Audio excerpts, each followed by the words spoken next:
Good morning, everyone. How's everyone doing on this beautiful summer morning? Great. On behalf of the Gettysburg National Military Park, I'd like to welcome you to this battle walk. It is a tremendous honor to be with all of you this morning as we look back and commemorate the 162nd anniversary of this battle fought here at Gettysburg, July 1st, 2nd, and 3rd, 1863. This is the first of 9 battle walks we are pleased to present over the next 3 days. Raise your hand if you're going to attend all 9 of them. Maybe. I'm Ranger John Hoptak, and again, it is a real pleasure and a real honor to be with you on this morning. I want to begin with a question for all of you. When we look back and reflect upon the Battle of Gettysburg, and we think about those Union regiments, those units, those brigades that rather through battlefield heroics or rates of casualties, what are those units that really stand out? I know I'm going to hear some folks say the 20th Maine, right, on Little Round Top, the 1st Minnesota, or maybe brigades like the Iron Brigade in its actions against Archer and Pettigrew down in McPherson's Woods, or Vincent's Brigade up on Little Round Top, the defense of that critical hillside. What about Webb's Brigade, holding the angle, helping to repulse Pickett's charge? Seldom, when we think about that question, do we think about the brigades of Henry Baxter and Gabriel Paul. Together, they now totaled about 3,000 men and composed the 2nd Division of the 1st Army Corps. That division, under the command of John Cleveland Robinson, who we're going to focus in on today, suffered the highest percentage of casualties of any division during the 3 days of battle here. It's an oversight that is nothing new. In fact, when George Meade, the commander of the Army of the Potomac, he filed his official report on the battle, there was no mention made at all of the actions of Robinson's division on day 1. And of course, this prompted an immediate response from General Robinson. In November of 1863, Robinson wrote directly to Meade about this oversight. General, I feel it my duty to inform you of the intense mortification and disappointment felt by my division in reading your report on the Battle of Gettysburg. For nearly 4 hours on July 1st, we were hotly engaged against overwhelming numbers, repulsed repeated attacks of the enemy, captured 3 flags of the enemy, and a very large number of prisoners, and we were the last to leave the field. The division formed the right of the line of battle of the 1st Corps, and during the whole time had to fight the enemy in front and protect our right flank. We went into action with less than 2,500 men and lost considerably more than half that number. We have been proud of our efforts that day and hoped that they would be recognized. It is but natural we should feel disappointed that we are not once referred to in the report of the commanding general. Trusting that you will investigate the matter and give us due credit, I am, very respectfully, John C. Robinson. What we're going to do today, my hope, is to give Robinson and his division their due credit in fighting in defense of Oak Ridge on that first day of the Battle of Gettysburg 162 years ago. My hope is to spend a little bit of time here setting the stage of the battle, putting everything into context, if you will, and we're going to leave here in just a few minutes, walk south across the Mummersburg Road to the Oak Ridge Observation Tower. We'll make our way from there to the crest of Oak Ridge before returning to that tower to conclude our program somewhere about 12 o'clock noon. Now, we're going to take our time going from stop to stop. The ground is uneven. We want to make sure we watch our step. It does feel nice today, right? It can get a little warm, so of course be sure to hydrate as we go, and always be aware of ticks, okay? We have them in abundance here, so safety is paramount. I do want to take a moment here before we get into the story of the battle My biggest worry from a safety point of view is when we get to our third stop to make sure none of us are standing on the tour road. Is that a deal? Deal. If not, I'm going to have my file closer, Patrick, our intern here, assisting to make sure that we're all off the road for our third stop. Okay. Safety, of course, being our paramount concern today.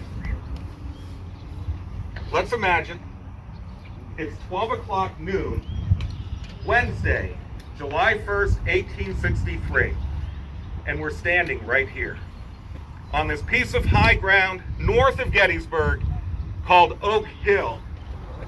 What a scene would be spread out in front of us, here off to our south and west.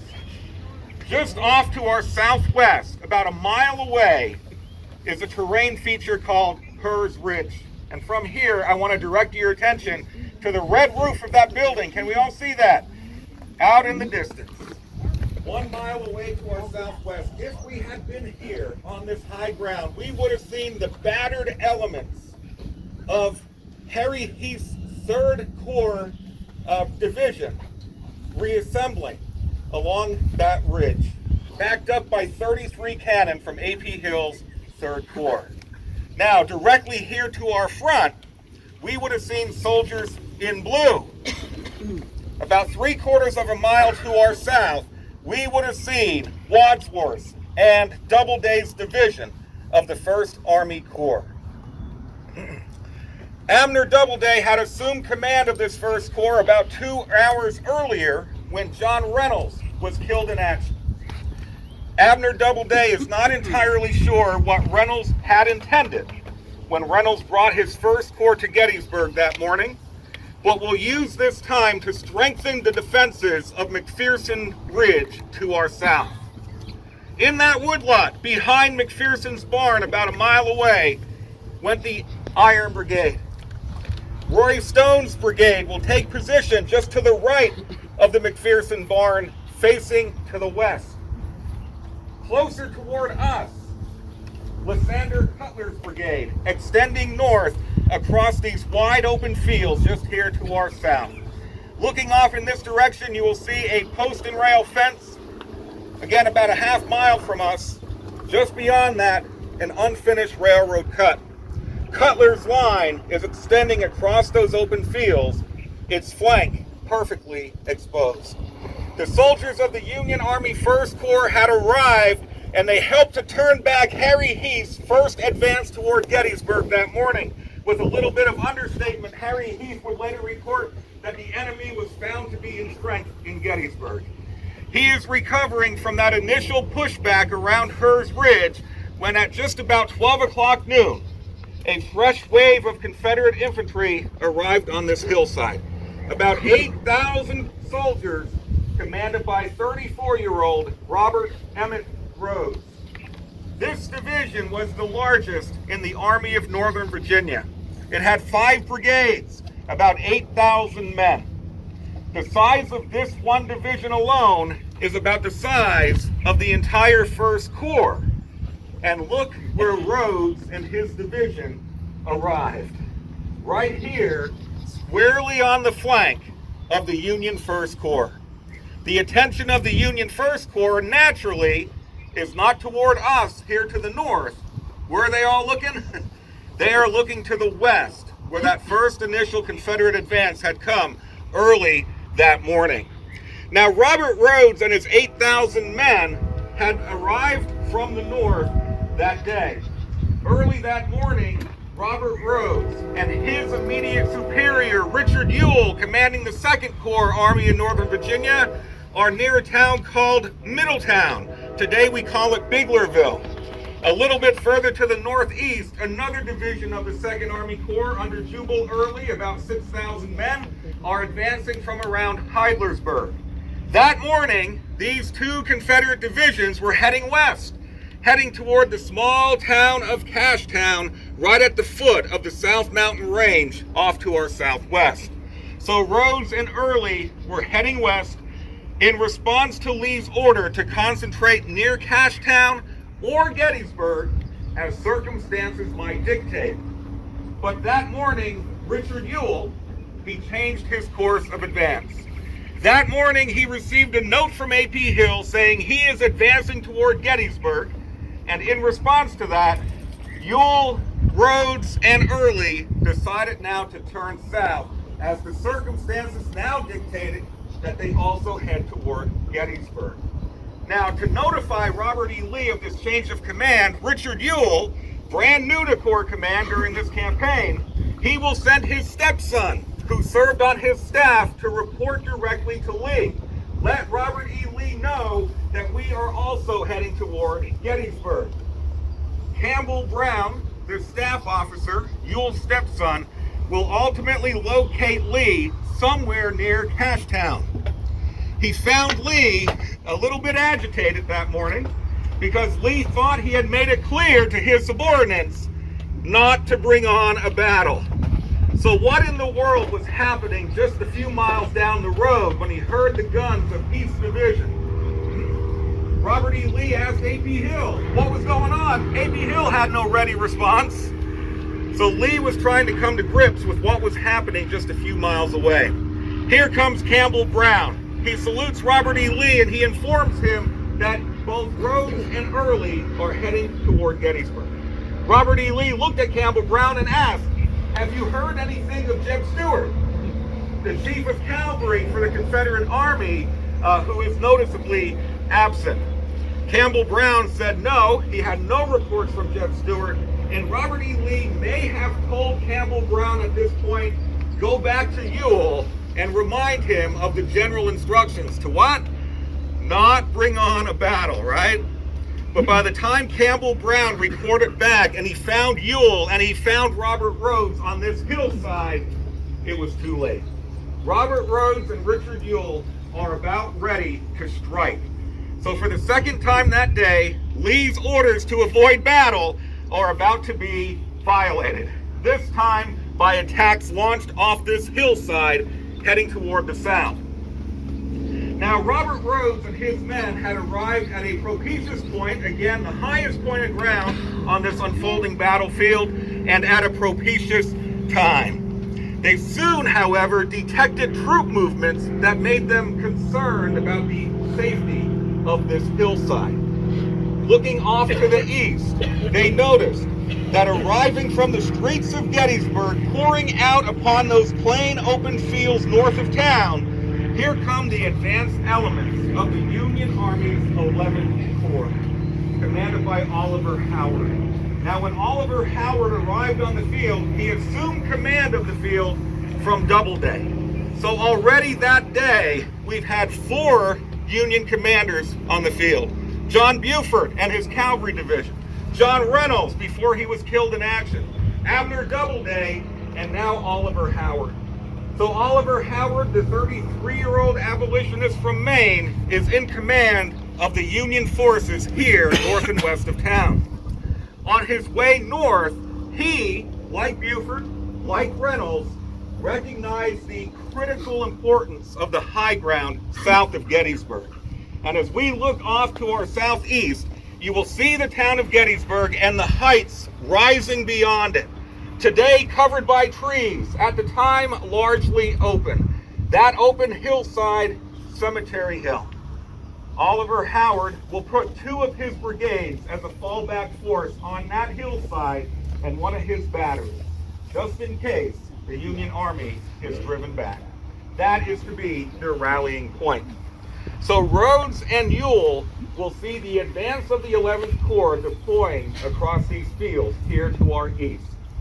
And then suddenly, emerging from the trees directly ahead, that woodlot south of the Mummersburg Road, which today I'll refer to as Sheed's Woods, from those trees came 2 regiments of Union infantry. They do not know it, but it is the 11th Pennsylvania and the 97th New York from Henry Baxter's brigade of John Robinson's division. Robinson's division, those 3,000 men, had arrived on the field about 11:30, 11:45. At just about the same time, Rhodes and his 8,000 are arriving here. Robinson and his 3,000 are going into position near the Lutheran Seminary building to our south. Abner Doubleday is hoping to use Robinson as his reserve force on Seminary Ridge. But Abner Small, the adjutant of the 16th Maine, he remembered that as soon as they got to the seminary, they began to construct fortifications on the west side of that building. His attention was up. He looked up and he saw fingers and hands pointing out of the cupola on top of the seminary, all pointing to the north. He knew at that moment there was trouble developing off to the north. Of course, what those Union officers saw, Rhodes' division arriving here on the flank of the First Corps. So Doubleday, in response, has no choice but to send Robinson north to deal with this new developing threat coming from Oak Hill. Now, all Doubleday wanted to do was secure his right flank, but Rhodes and Ewell will misinterpret this as an attack toward their position. And the best defense, they thought, was a strong offense. And what better time to strike before the Union Army had time to organize a formal assaulting force. So at that moment, Ewell, Rhodes will decide to begin a series of attacks off this hillside heading south. Before his infantry deployed, however, before his brigade stepped forward, Robert Rhodes is going to call forward the 16 cannons of Thomas Carter's artillery battalion. And these 16 guns will deploy across the breadth of this hill, some of the guns aiming south toward the First Corps, some of the guns aiming east toward the 11th Corps arriving on the field here. This artillery fire is going to prompt Doubleday to change the positioning of his units. Cutler's brigade, which again was extending across those open fields, will fall back into the trees of Sheets Woods. So we could just imagine Cutler giving the order for his regiments, many of whom suffered heavy casualties that morning dealing with Joe Davis's at the railroad cut. Cutler's regiments will fall back into the trees of Sheets Woods. Stone's brigade by McPherson's barn will turn two of his regiments to face north. Now, oftentimes we hear that there was a lull in the fighting on July 1st after Heath was first turned back. Don't tell Stone's brigade that there was a lull, because they were getting artillery fire from the west, from those 33 cannons on Hers Ridge, and from Carter's battery now from the north. They were catching fire from two different directions. Doubleday is responding to this threat. Now, Robert Rhodes has 5 brigades under his command, about 8,000 men. And Rhodes, generally regarded as one of the best and brightest in the Confederate Army of Northern Virginia. This, however, would not be his best day. Now, on his left flank, on the other side of Oak Hill, off to the east of us, he will put George Dole's and his brigade of Georgians. Dole's job was to protect the left flank of Rhodes' division. Dole's was also to be a link between Rhodes and Jubal Early, who is advancing from the northeast down the Harrisburg Road toward town. When Early arrived, Dole's was to be the link between Early and Rhodes. So Dole's is on the fields east of us, to flat ground, contending with the advance of the 11th Corps, who's now arriving. To the right of Dole's and stretching up over the hillside here into the woods behind us, Edward O'Neill and his Alabamians.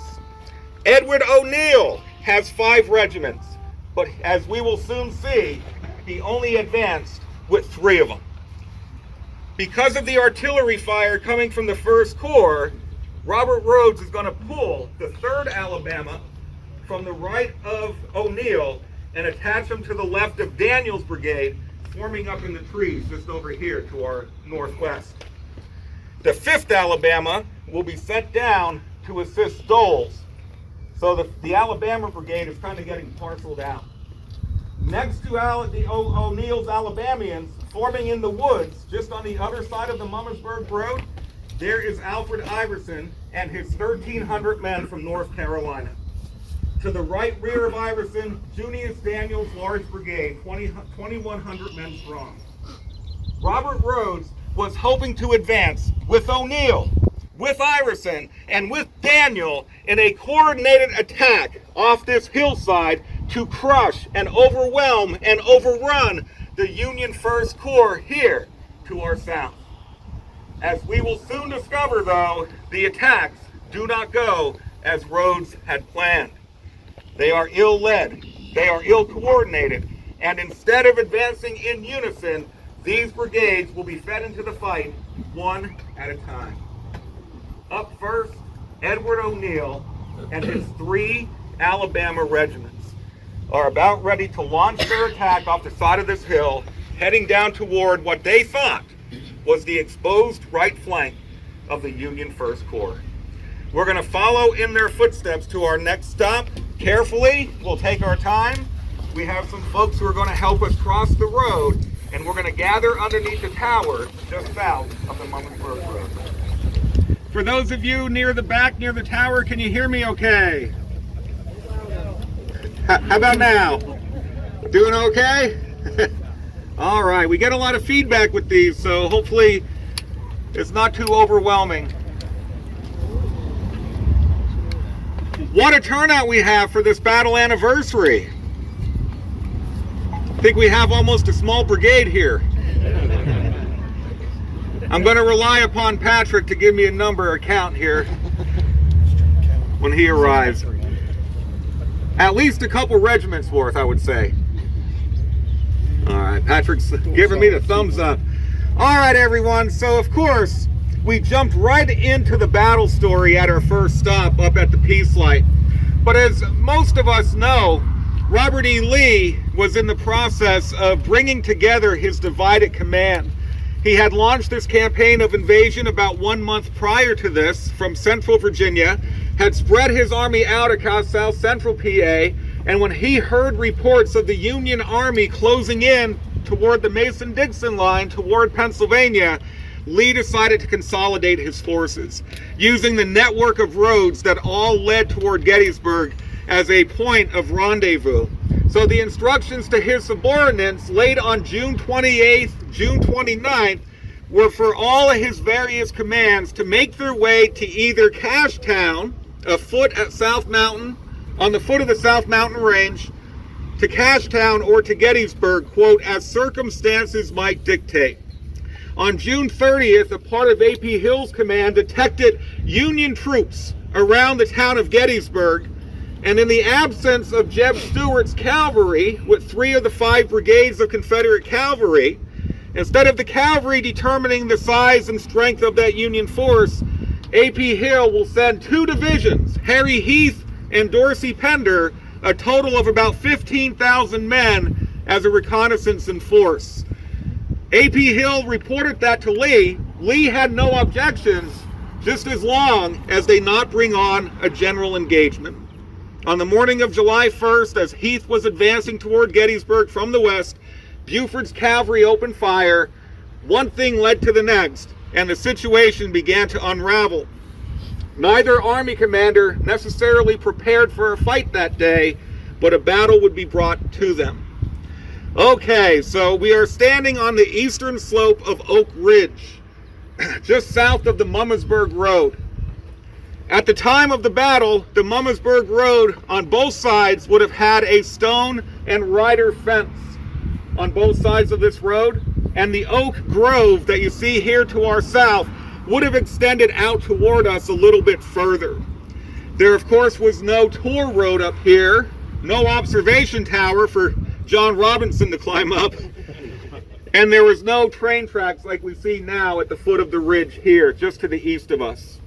So John Cleveland Robinson, his division of about 3,000 men, would defend this ridge for about 3 hours that afternoon, that Wednesday afternoon. I want to talk a little bit about John Robinson, and Hannah's going to help us out here. See here? John Cleveland Robinson. He was born in Binghamton, New York, I believe in 1817.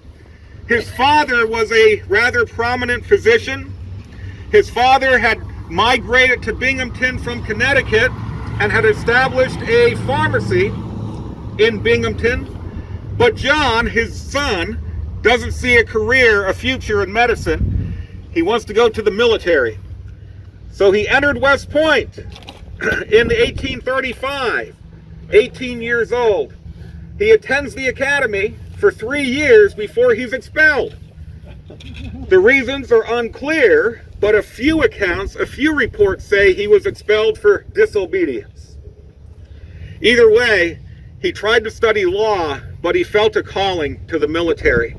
So whatever it was that got him expelled from the military academy was not enough to prevent him from going directly into the United States Army as a second lieutenant in 1839.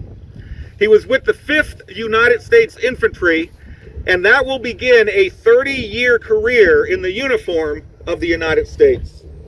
So in those decades leading up to the outbreak of the Civil War, Robinson will see service in Mexico, in Florida, and in the Utah Territory. With the outbreak of the Civil War in April of 1861, Robinson is a captain, and he's in command of Fort McHenry in Baltimore. And he made it clear, Baltimore, of course, was a hotbed of secessionist sympathy. Baltimoreans have attacked several regiments of Union troops, volunteers passing through the city. Robinson made it clear that any effort made against Fort McHenry, he will turn the cannons on them. He wasn't afraid to use them. Of course, it never came to that. A little while later, he is put in command of the 1st Michigan Infantry, and he will rise steadily through the ranks. Commander of the 1st Michigan, then brigade command, then divisional command, and he was a solid, reliable, no-nonsense kind of soldier. 10 months after Gettysburg, at Laurel Hill during the Battle of Spotsylvania, Robinson was struck by a bullet right in the left kneecap. Painful injury that necessitated the amputation of his left leg. That would be the end of Robinson's active field duty in the Civil War. After the war, he led the Freedmen's Bureau in North Carolina for a short time before he retired from the Army in 1869. He returned to New York. He dabbled in politics a little bit, became the Lieutenant Governor of New York in 1872, and a very prominent leader of veterans organizations. He held command of the Grand Army of the Republic for 1877 to 1879. In 1897, near the end of his life, he was in very poor health. Robinson received a Medal of Honor for his actions at Mine Run and Laurel Hill. He passed away in 1897 and was laid to rest in his hometown in Binghamton. The soldiers who served under Robinson admired him, respected him. The generals who served alongside of him held him in high regard. But I think one of my favorite descriptions of Robinson is from Abner Small, 16th Maine. He was an officer of long experience in the regular service and a rather fierce man in appearance and manner. In a much bearded army, he was the hairiest man I ever saw. It must have been quite impressive, the beard he had. We can see it on the statue to Robinson just here to our south.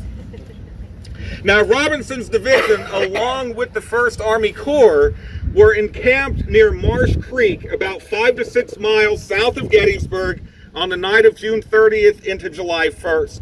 Responding to orders from both Reynolds and Doubleday to get to Gettysburg, Robinson had his 3,000 men on the march, heading up the Emmitsburg Road by 7 a.m. One man said, "The morning was blistering hot, and the stifling clouds of yellow dust settling on the ranks like a blanket filled the eyes, mouth, nostrils, and the entire person of the soldier with that impalpable powder, while perspiration running down the skin plowed furrows through the dirt. As they continued to make their way north along the Emmitsburg Road, they heard the escalating sounds of battle coming from west of town, the booming of cannon, the rattle of musket fire. Citizens of Gettysburg, fleeing for safety, were heading south, while Robinson's men were heading north. Near the Rogers house, an elderly man was out yelling, "Whip 'em, boys, whip 'em," as Robinson's soldiers advanced toward the seminary. And as I noted earlier, when Robinson's men arrive, they're held in reserve initially. They begin to construct barricades, fortifications on the west side of the seminary building that would later be used by Wadsworth's and Raleigh's men after they were pushed back off McPherson's Ridge. Now, at this point, soon after Robinson arrived, that's when Rhodes arrived on Oak Hill here to our north. Robinson was told to protect the flank of the 1st Corps. At this point, the flank of the 1st Army Corps was Cutler's brigade that had just fallen back into Sheed's Woods here just to our south. But Robinson will turn to his 2nd Brigade commander, Henry Baxter, and Baxter would be told to bring his men north. I want to talk a little bit about Henry Baxter. Again, these soldiers are not as well known as others here at the Battle of Gettysburg, but like Robinson, Henry Baxter was born in New York, although he grew up most of his life in Michigan. He was a merchant, a businessman, and an adventurer, heading west during those gold rush days out to California before he came back to Michigan, became a prominent member of his community, and an early leader of the Republican Party in the state of Michigan. He entered the war as a captain, 7th Michigan Infantry, and he rose through the ranks. He brought to Gettysburg 2 substantial combat wounds. He was shot through the stomach in the Peninsula Campaign a year earlier, and was shot through the shoulder, leading his Michiganders across the Rappahannock just prior to the Battle of Fredericksburg in December of '62. He's wounded a 3rd time in 1864 at the Wilderness before he's discharged from the Army. He returned to Michigan. In 1877, he is appointed by President Grant as a consul to Honduras, but he didn't serve in that capacity for long. He died suddenly in 1873 at the young age of 52. His wartime injuries perhaps contributing to his early death. So Henry Baxter is first going to send the 11th PA and 97th New York first. And if you remember from our first stop, those 2 regiments will arrive at the edge of the woodlot here, Sheed's Woods, and begin to advance across the open fields of Timothy to our west. They are pushing toward Oak Hill. Rhodes and Ewell are going to misinterpret that as the start of a general attack against that position. That is going to help prompt them to strike first. Now, behind the 11th PA and the 97th New York, here comes the rest of Baxter's regiments. He has 4 other regiments, a total of about 1,500 men. Robinson and Baxter will work quickly to deploy these regiments to confront the first attack from that hill.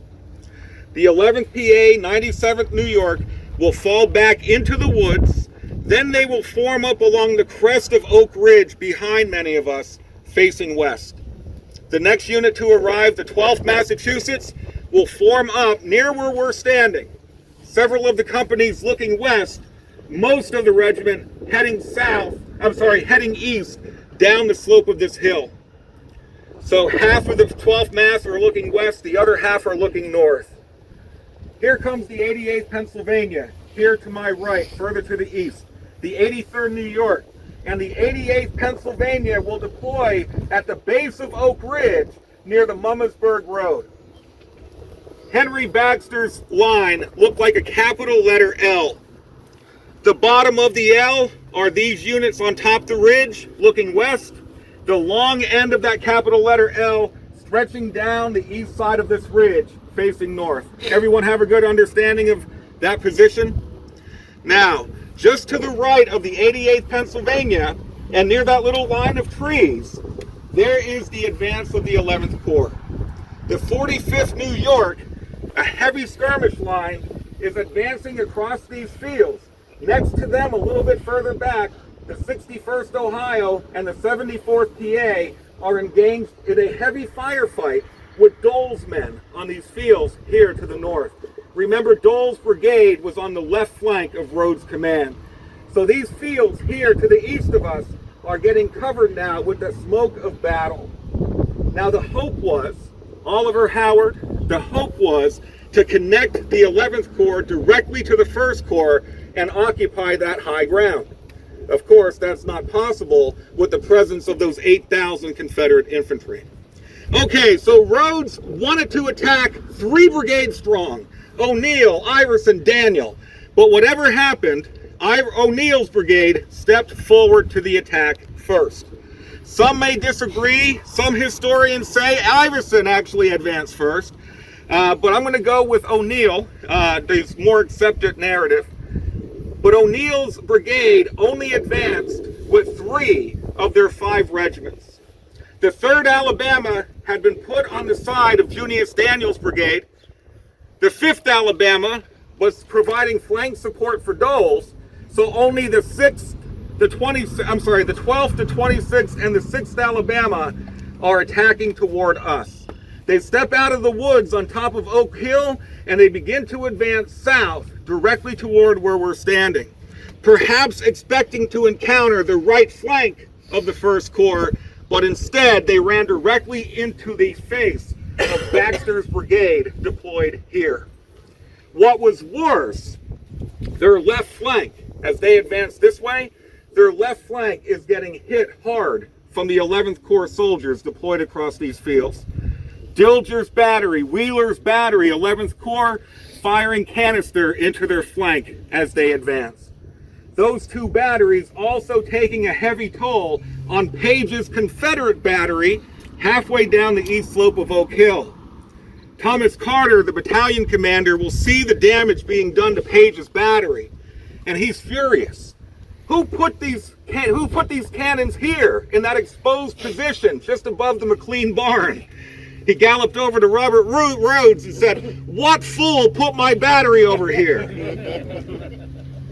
Rhodes agreed to pull the battery out, and it was only later that Carter realized that that fool was Rhodes himself who put him there.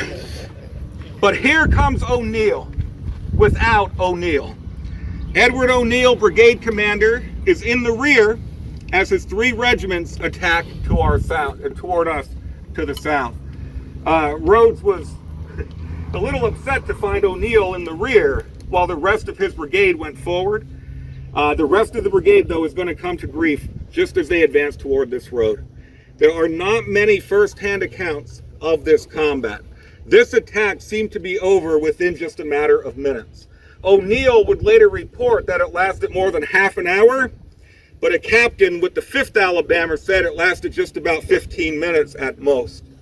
So here that comes O'Neill's 3 units advancing across the east slope of Oak Hill, 3 regiments wide, and from here where we are, a soldier from the 88th PA wrote, "With a sharp crack of muskets, a fleecy cloud of smoke rolled down the front of the brigade, and the Minnie balls zipped and buzzed with a merry chorus toward the southern line, which halted, and after a brief contest, retired to the shelter of the woods on top."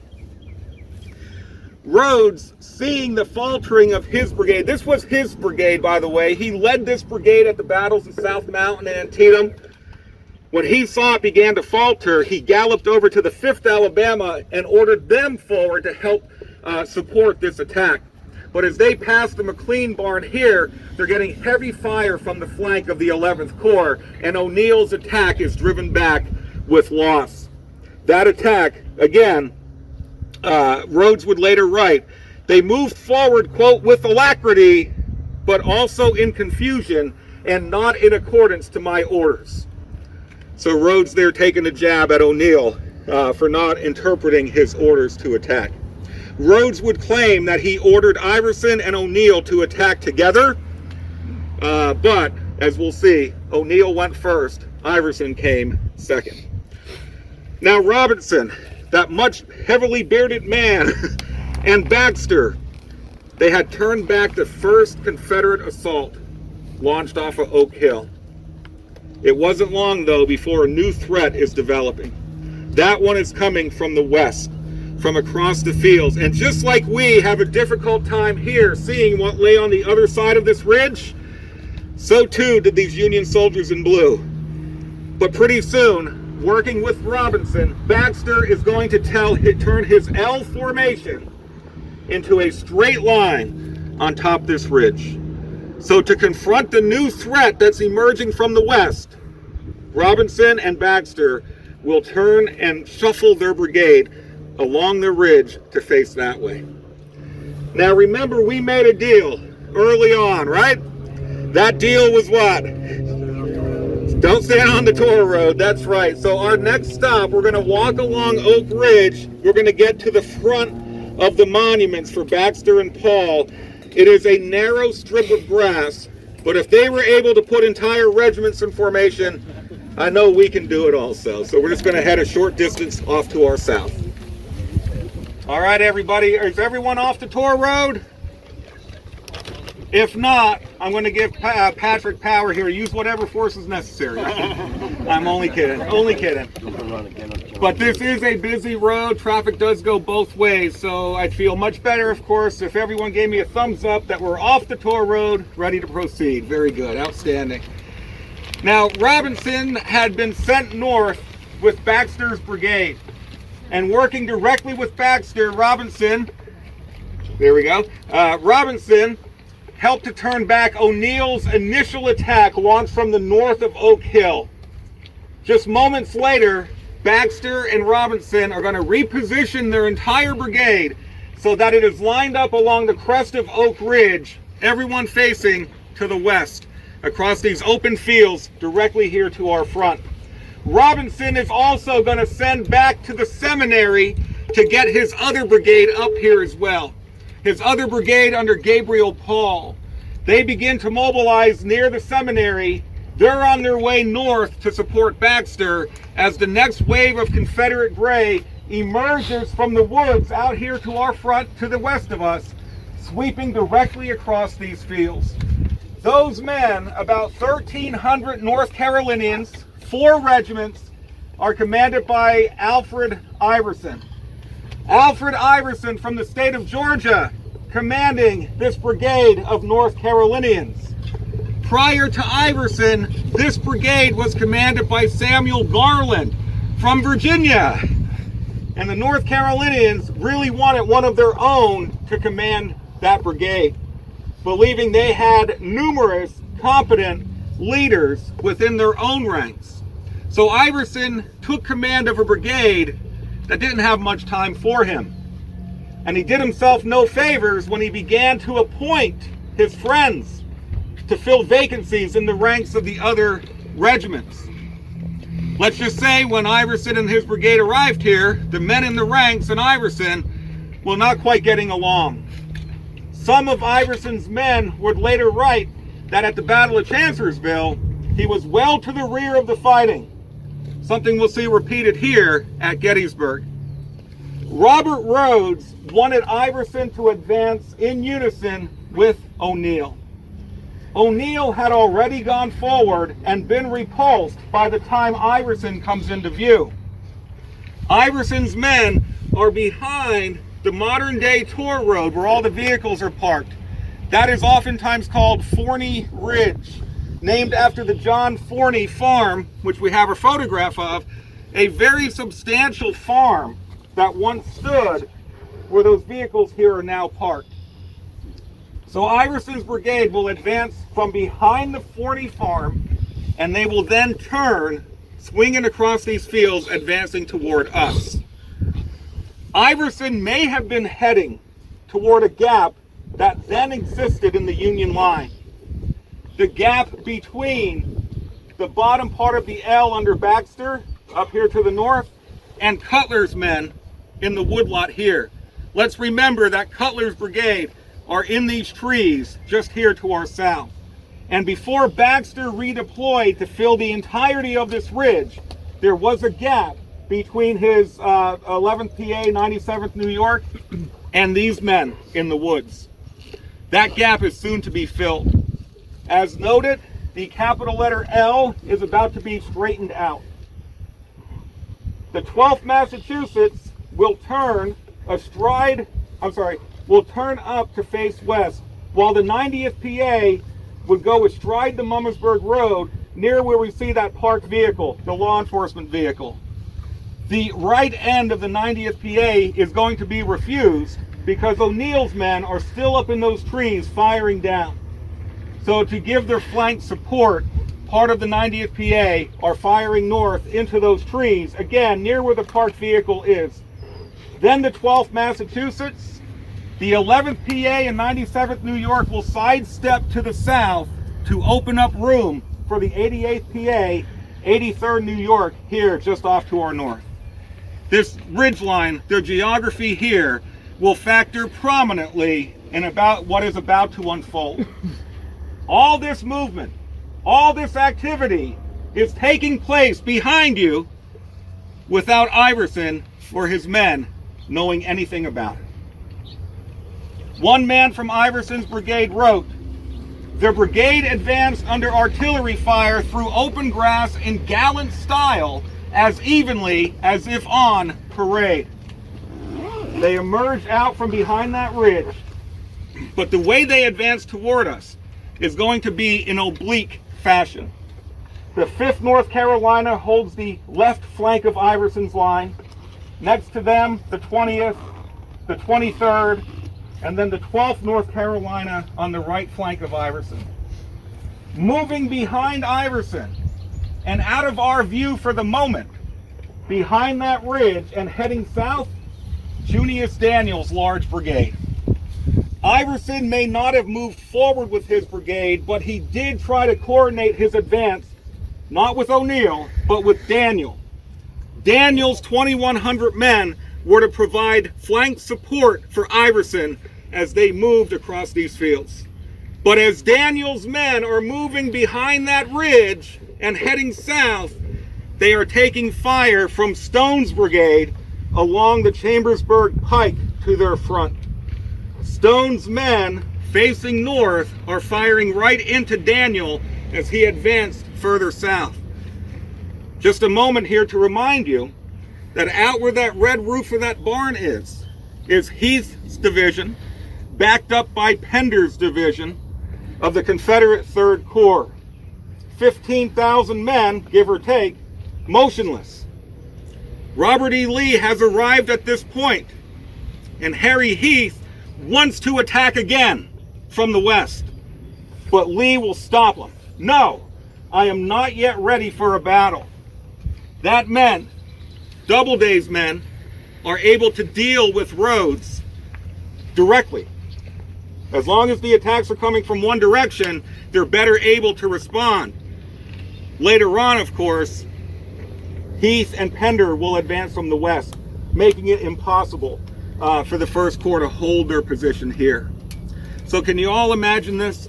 There goes Daniel moving south. On the left of Daniel is the 3rd Alabama from O'Neill's command that had been attached earlier.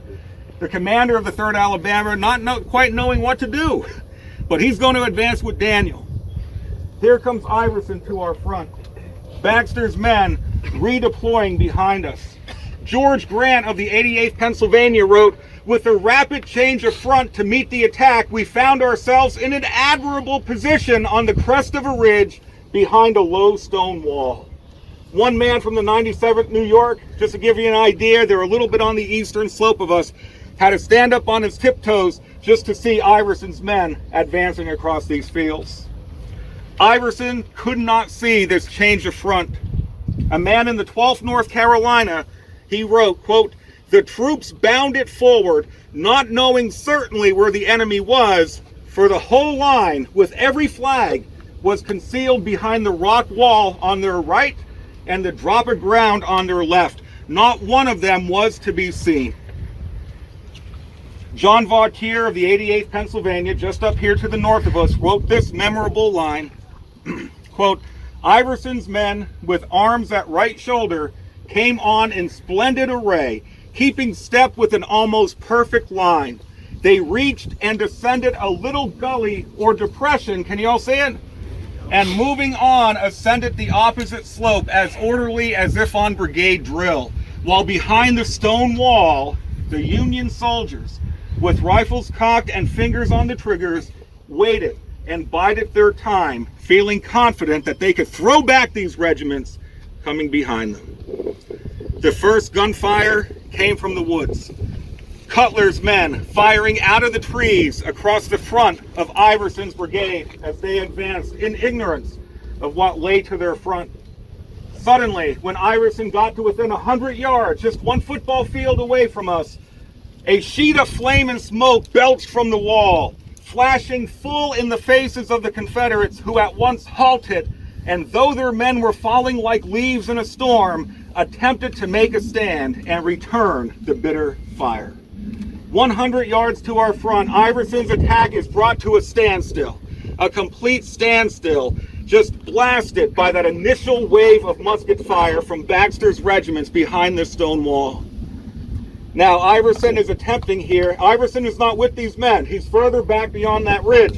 His men are attempting a stand-up fight, but soon it became clear to stand up was certain death. So Iverson's men fell to the ground in that depression of ground there. A man in the 83rd New York wrote, "Rarely has such a destructive fire ever been fired on any field."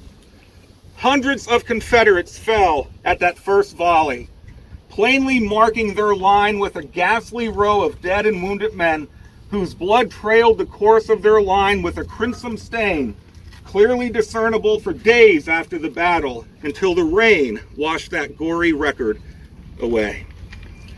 A few days later, a Confederate soldier in the 2nd Corps would count 79 bodies in a straight, perfect line, their feet in perfect order. 76 of the men fell backward, 3 of them fell forward, but, said this man, all their feet in a perfect line.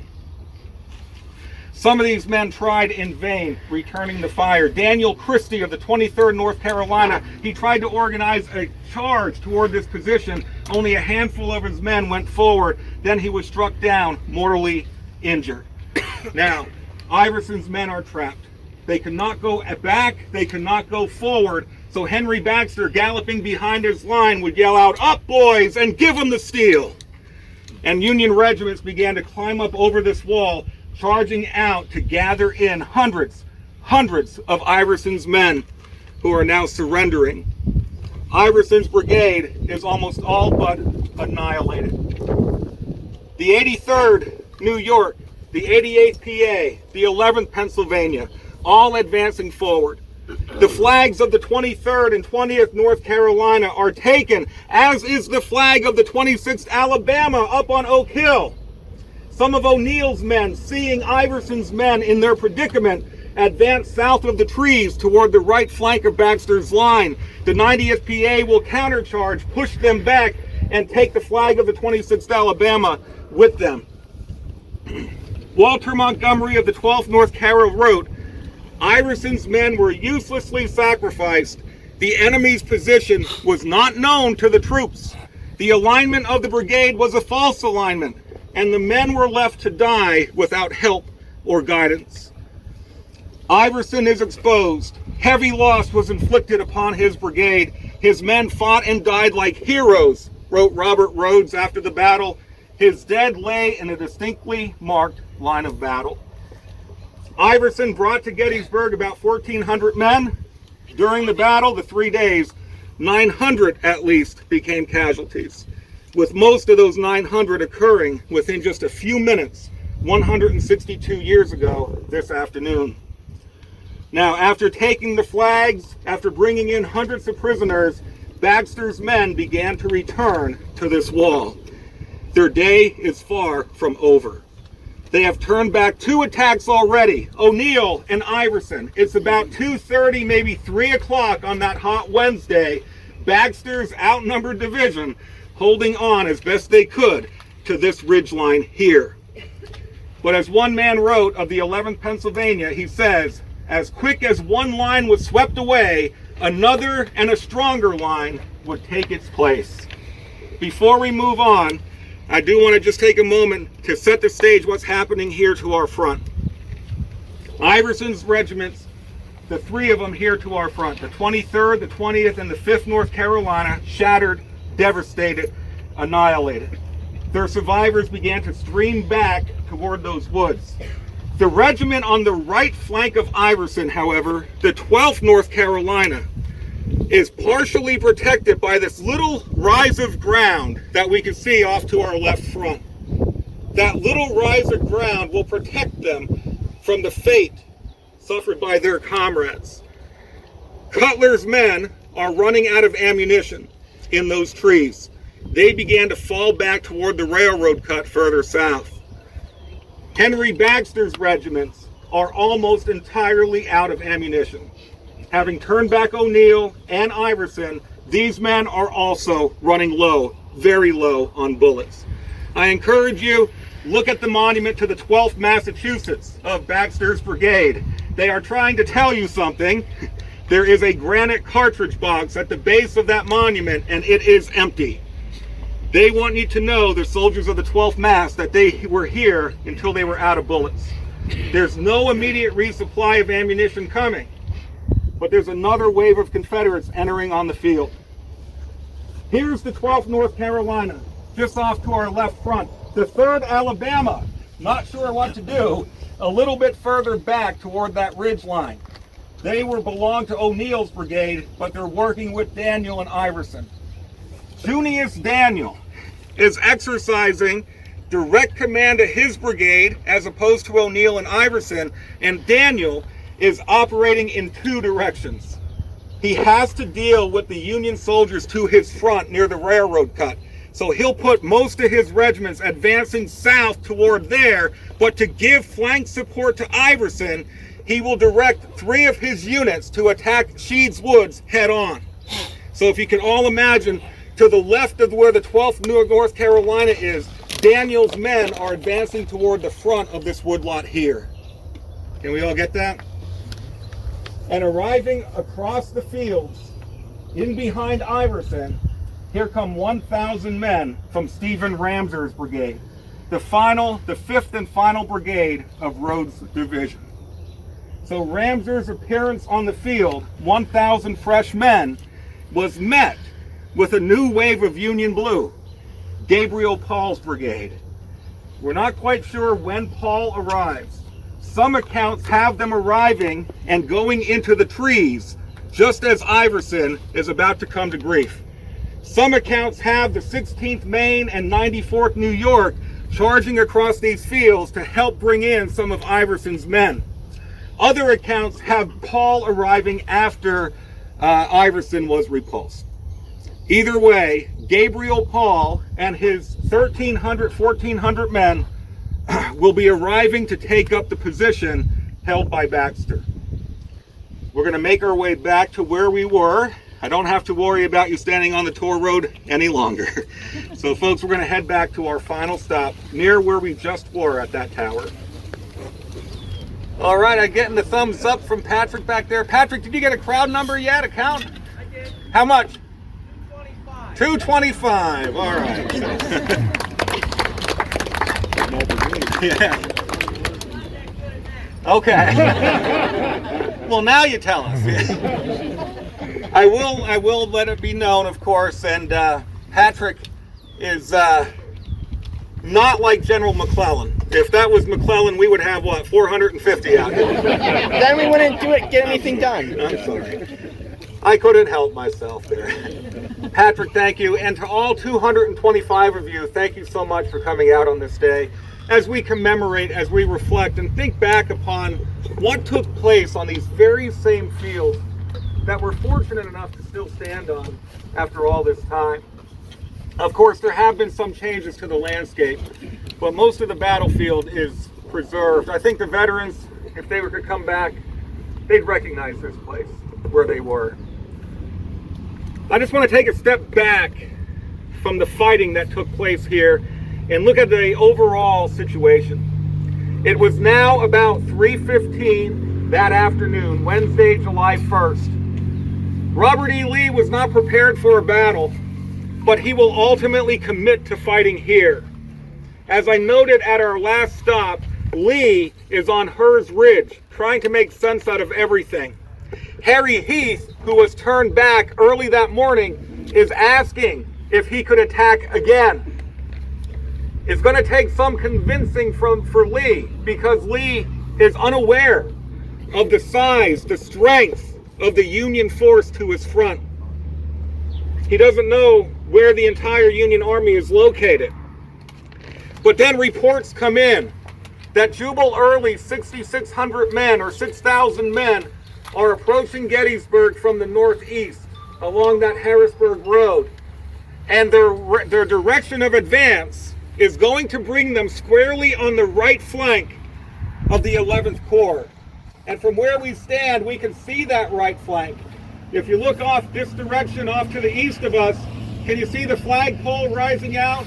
The monument to the 153rd PA way out in the distance? That is the right flank of the 11th Corps. Their line ending there and stretching across these fields here to our front.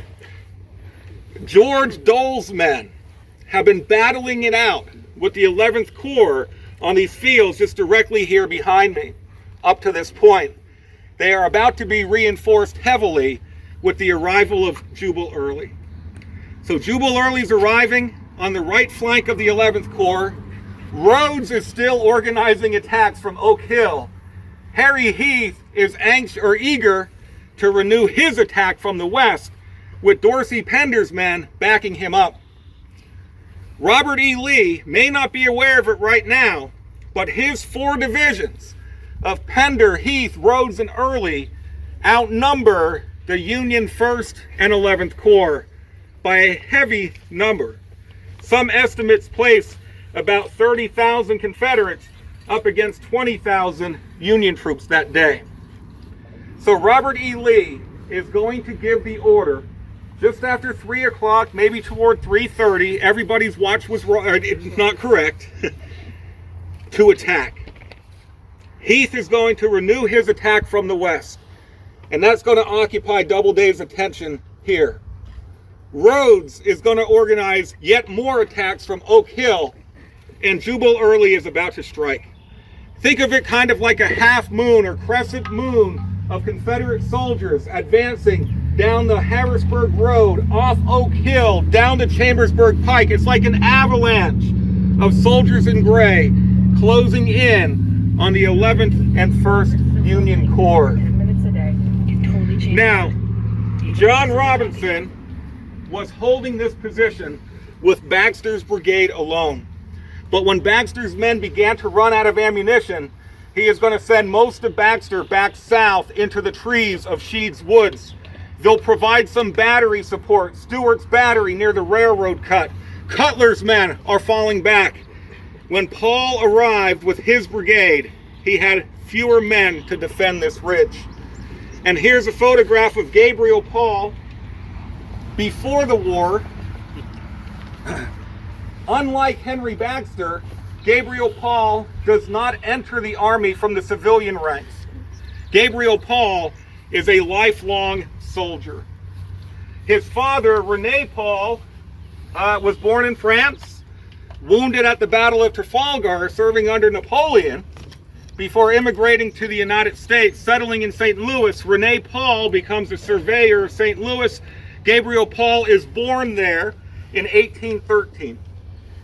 Gabriel Paul enters the military academy in 1829, and he graduates right in the middle of the class of 1834. He sees extensive service before the war. In Mexico, he's breveted for capturing a Mexican flag at the Battle of Chapultepec, September of 1847. Afterwards, frontier duty took him to Fort Leavenworth, to Jefferson Barracks, to Corpus Christi, and at the outbreak of the Civil War, he holds the rank of major, and he's in command of Fort Fillmore, way out in the New Mexico territory. And he'll begin the war out there. For the first 14 or 15 months of the war, he has command of Fort Fillmore, New Mexico. He does see some action against Confederate General Henry Sibley, but in the summer of '62, he's brought to Washington, and he helps to oversee the defenses of the city. His wife, Louise, travels with him, and apparently it rankled her a little bit that despite his many, many years of service, he still held the rank of major. And apparently, whether Gabriel Paul knew it or not, Louise Paul paid President Lincoln a number of visits that summer, in the days when he could do that. Abraham Lincoln wrote, quote, "Today, Mrs. Major Paul calls upon me and urges the appointment of her husband as a brigadier general. She is a saucy woman and will keep tormenting me until I may have to do it." 2 weeks later, Gabriel Paul's a brigadier general. Now, I'm sure it wasn't just because of Louis Paul. He has an extensive military record, a good service record. But Gabriel Paul will be given a command of a brigade with only a short time remaining. His brigades fought at Fredericksburg and Chancellorsville. Then, being 2-year regiments, they were disbanded, and Paul is left without a command. But he was given command of this 1st Corps Brigade just before the Battle of Gettysburg here. So he's leading these men into battle for the first time, this brigade. And apparently a few of the men in the 13th Massachusetts, not quite knowing what to call him, but knowing he's a rigid, strict disciplinarian, began to call him the Apostle Paul is their commander now. According to by the way, just a quick aside, licensed battlefield guide Deb Novotny will say that in Paul's brigade, the 13th Massachusetts and the 104th New York, hope I'm getting that right, they like to play baseball against each other. And she makes it out to be the first Yankees-Red Sox rivalry, with the 13th Mass being from Boston, the 104th from New York City. And Bobby House, who's also a licensed guide, he sent me accounts of this in the newspapers. Apparently, in March of 1864, these two regiments played baseball against each other, and the 13th Massachusetts won by a score of 62-20. I don't know if they're playing with the same rules we do. But Gabriel Paul is arriving here on this ridgeline, having been summoned north by Robinson. We have to get more support up here to hold this ridge. Baxter is out of ammunition. A few of his units, especially the 97th New York and 11th PA, will continue to hold onto the ridge behind you, but most of Baxter's men are out of ammo. They fall south. Paul takes their place. Paul's brigade will take up that same capital letter L formation that Baxter had earlier, only it's a smaller capital letter L. The 13th Massachusetts will form up in this oak grove behind us, their right flank resting on where the railroad line is now. So the 13th Massachusetts coming up the ridge, right behind us the 104th New York, and then stretching down the ridge, the long end of that L, the 94th New York, the 16th Maine, and the 107th Pennsylvania. So it is a much smaller L. But they're having to deal with the same challenges that Baxter faced. Attacks coming in from two directions, from the north, from the west.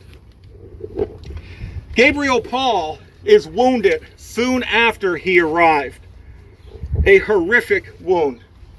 He was on horseback behind the 104th PA just here when a bullet tore into his head just behind his right temple, the bullet exiting his left eye socket. He falls to the ground, many of course believing he had been killed instantly by that blast. But somehow this tough old soldier is going to survive. He will live out the rest of his life without sight and having lost much of his hearing, much of his sense of smell. It was a long recuperation. He went back to his home in Newport, Kentucky with his wife Louise and their two younger daughters. For the next 17 months, they are taking care of him, helping him regain his health. And Hannah, can you turn that photograph over? Here's an image of Paul taken after the battle here, and you can see what the injury had done to him.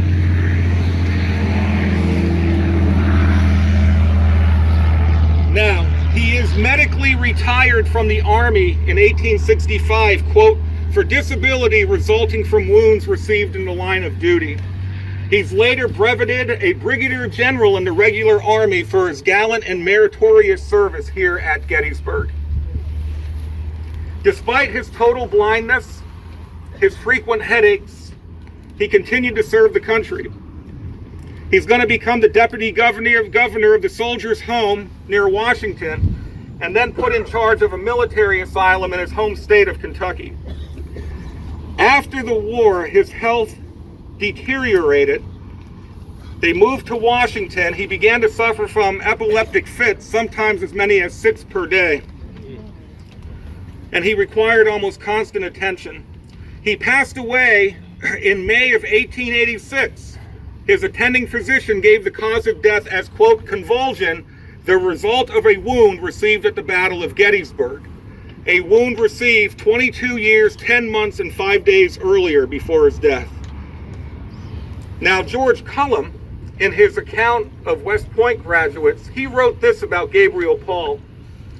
Though small in stature, he was great in heart and mighty in valor, particularly shown when leading the storming of party and capturing the flag at Chapultepec. His modesty was equaled only by his courage, and his aspirations were only of duty to his country. So Paul is wounded soon after he brought his brigade in position. The next 2 men who took command of Paul's brigade are shot down one after the next, wounded as well. Robinson is here. Some accounts have 2 horses shot from beneath him that day. He's on foot. He is trying his best to find a new mount, to hold together this line, which is becoming increasingly difficult. Because just after 4 p.m., the sounds of battle would have just grown heavy on the right flank of the 11th Corps. Jubal Early is striking. The 11th Corps line is unraveling. Imagine that. You're with the 13th Mass or the 104th New York, and you see the 11th Corps beginning to give ground, heading back toward the town of Gettysburg. And what's happening to our south? We don't know. The terrain blocks our view. But what is happening is Harry Heath has struck the front of McPherson's woods. A savage firefight in those trees will result in the Iron Brigade falling back, with Biddle's brigade falling back, all those units falling back to their final fallback line, Seminary Ridge, where some of the men take advantage of the fortifications that Paul's men had built earlier that day. Dorsey Pender is about to take the lead and lead a finishing blow against Doubleday's line to our south. But again, these trees block our view. We can't see what's happening there. We see the 11th Corps folding, and then we see a new wave of gray advancing directly toward us. The accounts differ. Some accounts say that Stephen Ramseur, 26 years old, one of the best in the Confederate Army at brigade level. Some will say that he made 2 attacks that day. Most of those accounts come from the Union side.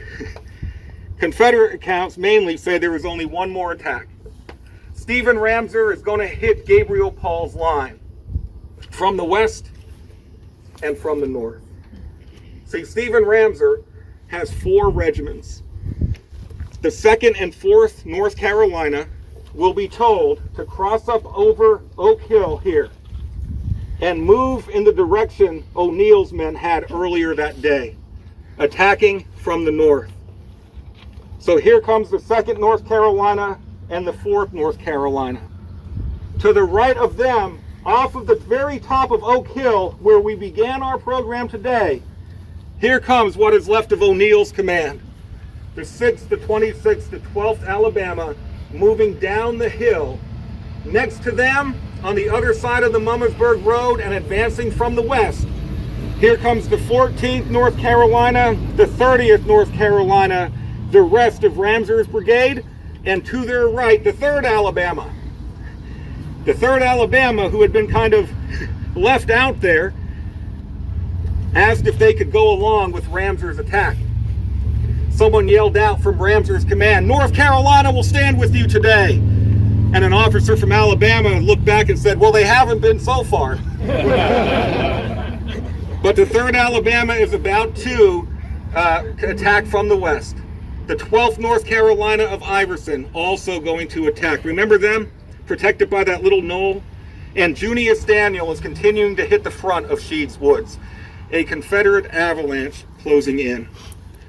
Oliver Howard, back on Cemetery Hill on the other side of town, has issued orders to fall back. The 11th Corps is now in retreat, heading back through the town of Gettysburg. Soon, Pender will peel Doubleday off of Seminary Ridge behind us. They are falling back into the streets of town. This is when Robinson gets his orders to fall back as well. But what a tricky thing to do. Being attacked from two directions at once. How to extract yourself from this predicament. What is Robinson to do? Well, Robinson will turn to the commander of the 16th Maine, Charles Tilden. Right there.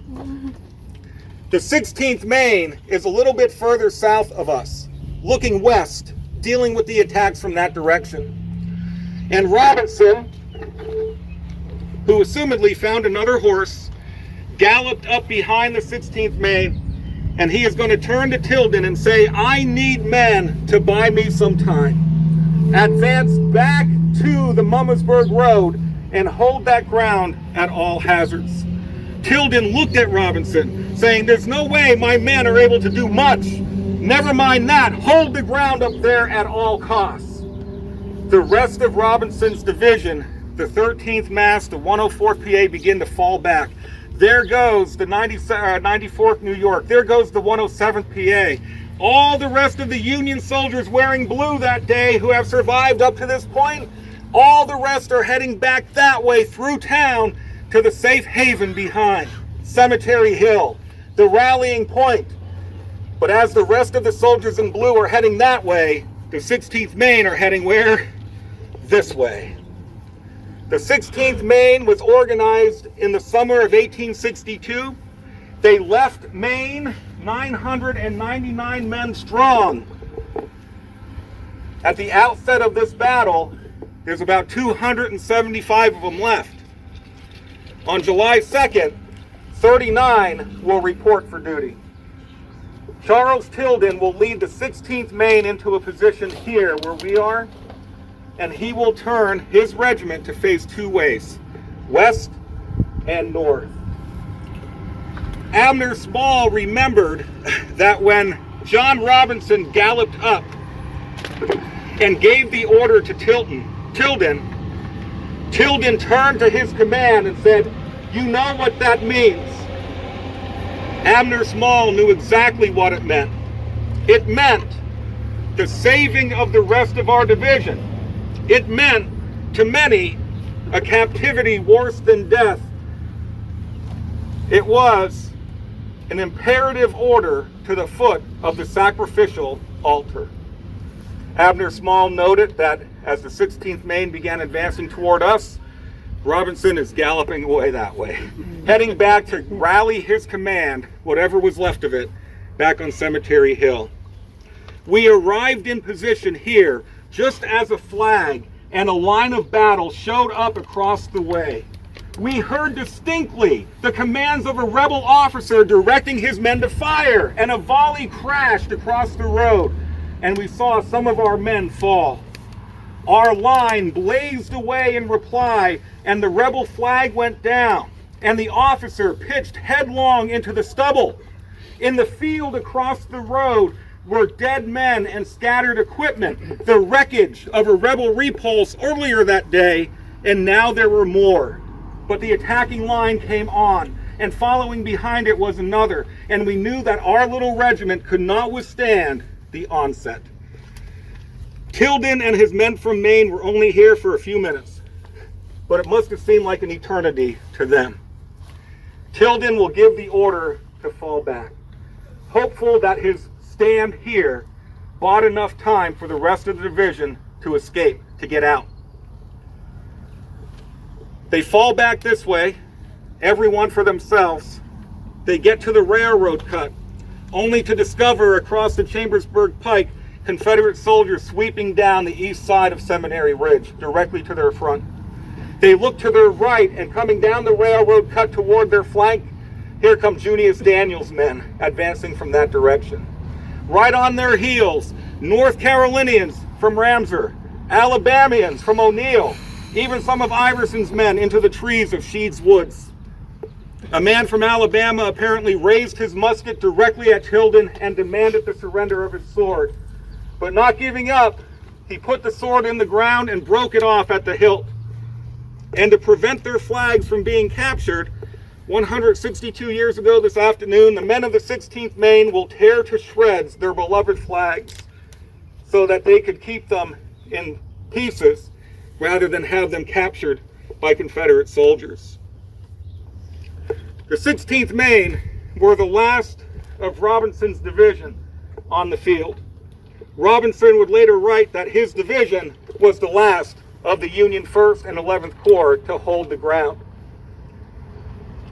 The casualties that day were heavy in Robinson's command. Robinson's division will suffer the highest percentage casualties of any Union division during the 3 days of the fight. The next highest loss, Wadsworth's division of the 1st Corps, 55.1%. These numbers, by the way, coming from John Busey's books, Regimental Strengths and Losses at Gettysburg.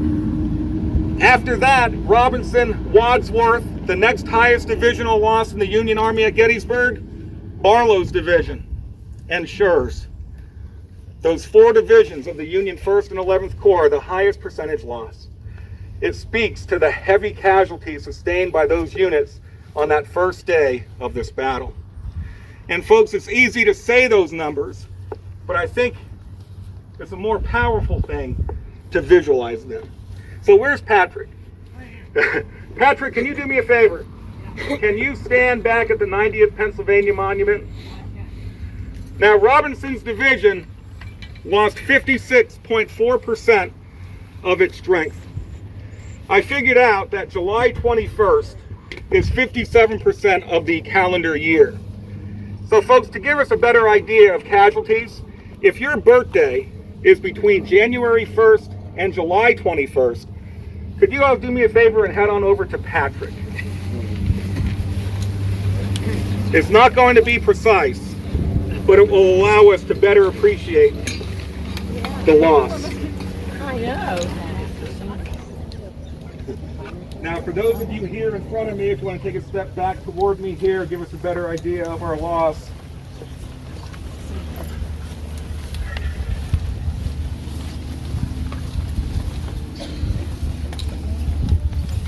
Now, by no means is this scientific, but the hope is that this will give us an idea of what 56.7% loss looks like to our group here today. So everyone, I want to thank all of you so much for coming out on this anniversary battle walk. Our next one begins at 2 o'clock at Barlow's Knoll. Thank you all for coming out to commemorate the 152nd anniversary of the battle.